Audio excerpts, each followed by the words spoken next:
friends, welcome back to the shop. Today we're talking about the Canik TP9 SFX. This is my third take trying to get the nomenclature, trying to get the model, all the numbers and letters and call sign of this thing all organized.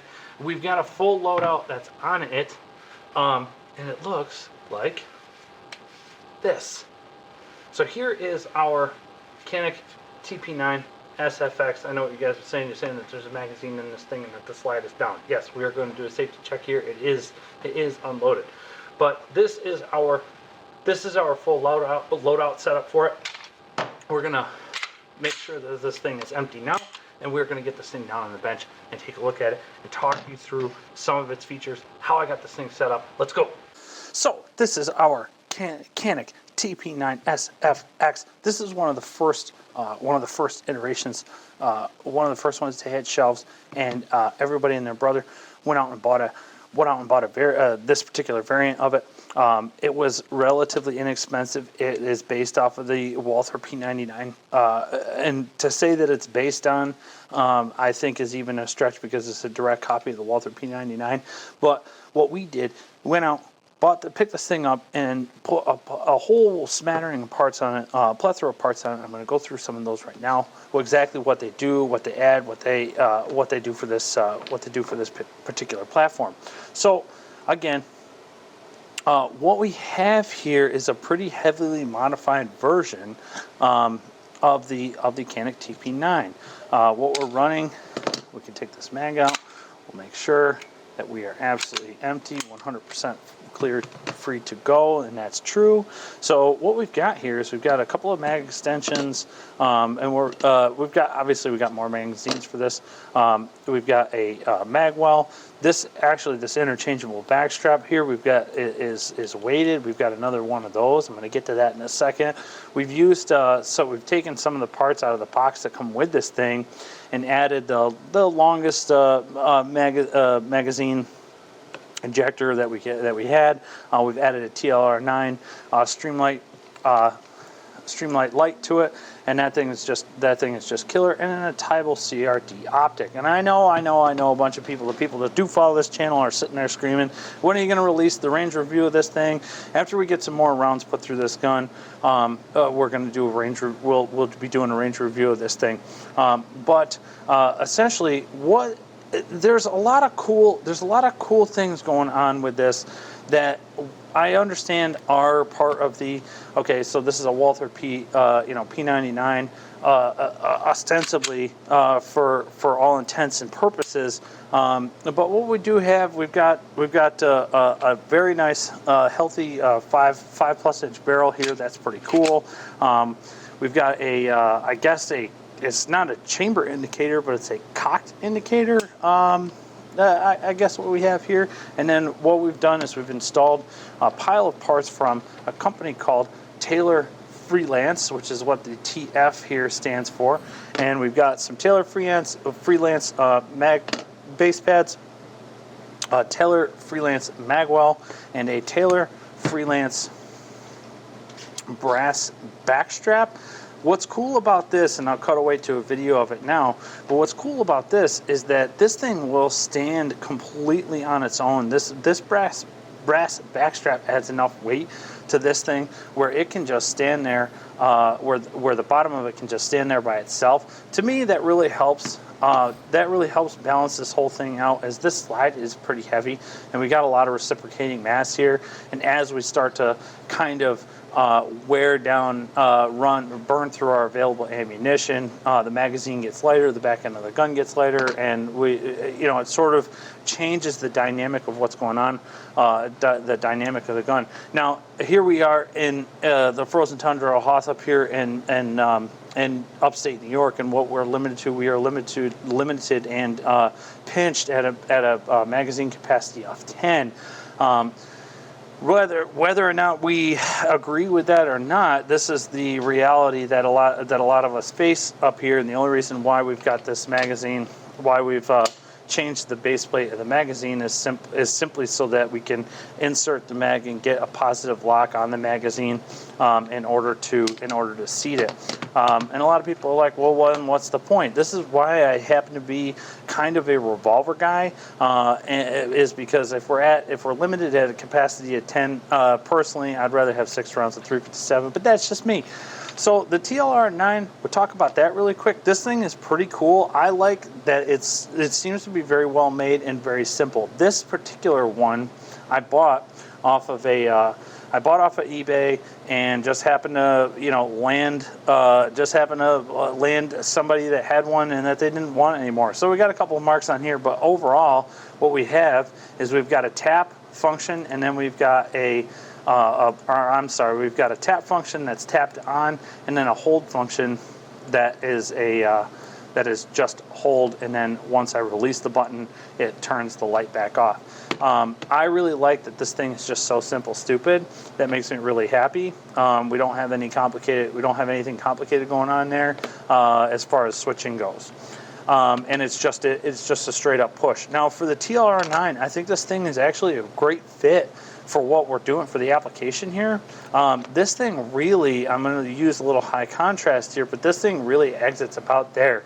And this little chrome strip at the bottom, this thing is not a flush fit, but this little chrome escutcheon here in between the flashlight body and the lens housing is pretty much flush with the end of the barrel. To me, this is perfect, because what we're going to end up with here is if we do have any powder residue, it's going to land on the top side of this flashlight. That's fine to me, and not onto the lens.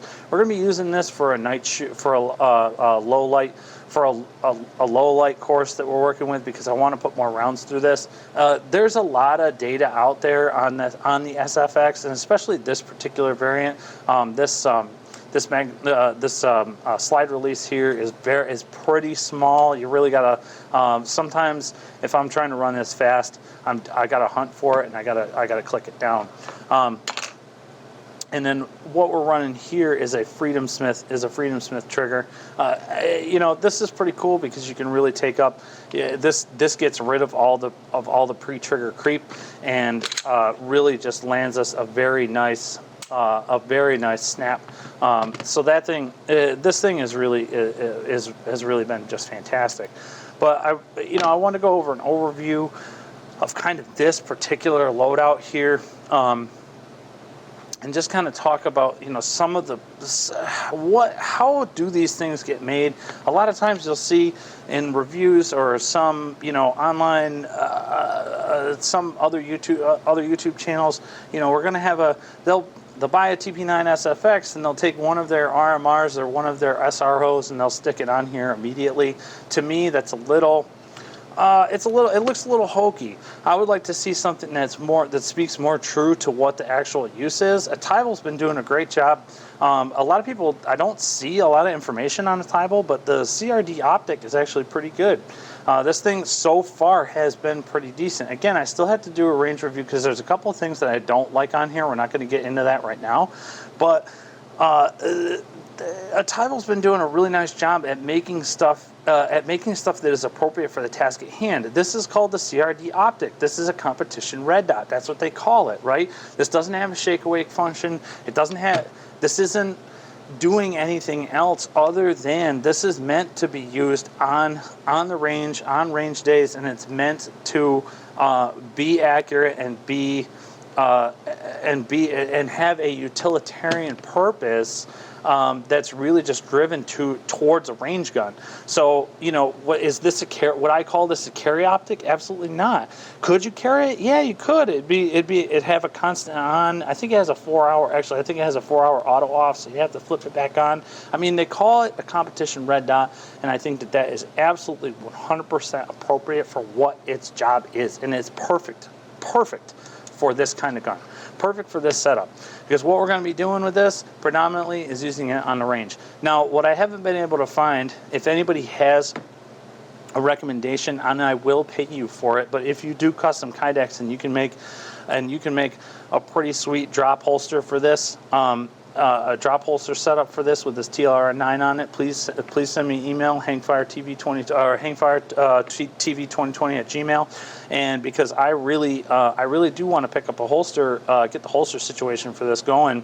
And any of the other people who have sort of put porting on here, or maybe they've done a chunk port where they've gotten rid of the front sight, drop that in the comments and let me know how that's treating you. Because as far as I'm concerned, anytime I see somebody with a port on one of these, I kind of chuckle, because I'm like, it doesn't have any recoil at all.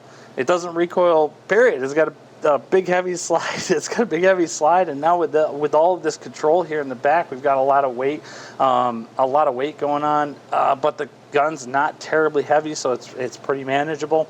At any rate, I want to see how you guys are getting on with it, because I've got a few hundred rounds through it, and we really got to put a lot more. Put a lot more. I've got more dry fire practice with this than anything else, because my autoloader game is weak, to say the least. But I do like the gun. All right, Uncle Hank Fire, what do you think about the Canik TP9 SFX?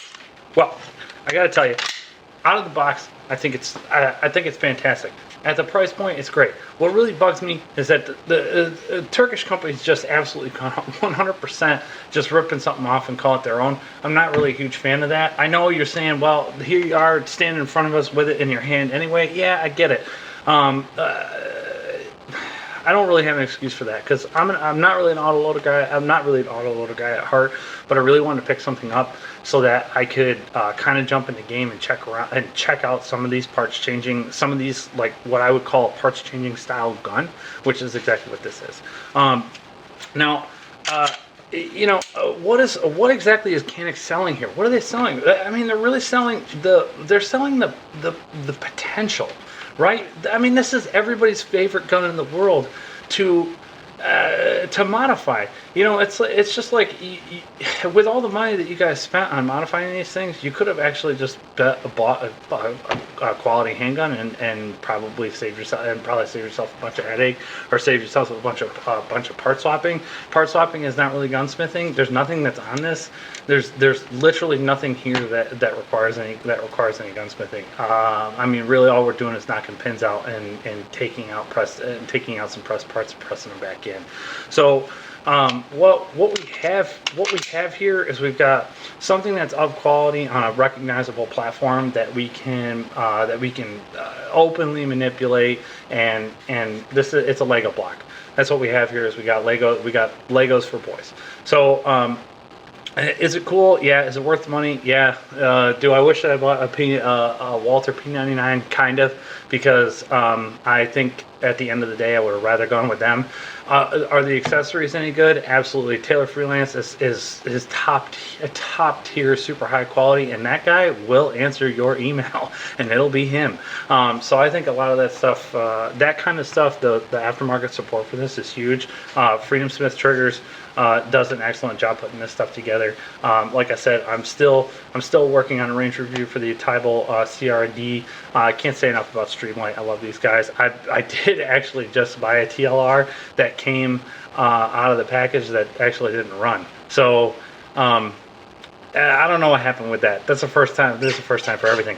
So anyway, guys, that's kind of an overview as some of the features. That's an overview of the features of the TP9. It's an overview of my particular loadout and what it looks like. Again, if there's anybody out there that's making custom kydex that can do a Canik TP9 with a TLR9, man, that is a lot of letters. But if there's anybody out there that can do it, please get a hold of me, hangfiretv2020 @gmail.com, because I definitely want to hear from you. Like I said, it's not a pro bono thing. I am happy to pay you for it, but I do need a custom kydex holster, a drop leg specifically for this bad boy. Anyway, guys, it's been an absolute pleasure. If you like the video, like the video, I will catch you in the next one.